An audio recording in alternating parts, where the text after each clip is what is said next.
আসসালামু আলাইকুম। আবার ঘটে গেল একটি অনাকাঙ্ক্ষিত ঘটনা আমাদের মাদারীপুরে, তাও আবার মাদারীপুর রাজৌর থানায় বাজিতপুর গ্রামে।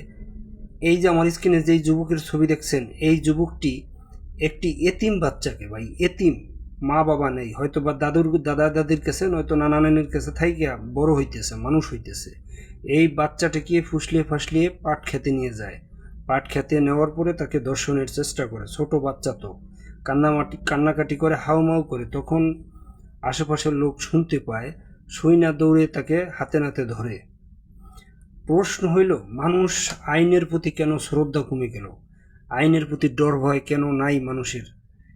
ডক্টর ইউনূস বাংলাদেশে ক্ষমতায় আসার পরে মানুষের আইনের প্রতি শ্রদ্ধা উঠে গেছে। আইনের প্রতি মানুষের কোনো ডর ভয় নাই। জানি না বর্তমান সরকার, মাননীয় প্রধানমন্ত্রী তারেক রহমান কিভাবে কন্ট্রোল করবে জানি না, কিন্তু অতি তাড়াতাড়ি উচিত এই ধর্ষণের জন্য একটি নতুন আইন করা। সেই আইন হবে ডাইরেক্ট ফাঁসি, নয়তো প্রকাশ্য দিবালোকে তাকে মৃত্যুদণ্ড দেওয়া। তাহলে সবচাইতে বেশি বেটার হয় ভাই, এটাই করা উচিত। গত 17 বছর মানুষ দর্শন করতে পারে নাই, এখন দর্শনের জন্য কুত্তার মতো পাগল হয়ে গেছে। এতটুকু একটু শিশু, সে কি বোঝে? নাবালক দুধের শিশু, তার সাথেও দর্শনের চেষ্টা করে। মানুষ কোথায় যাবে?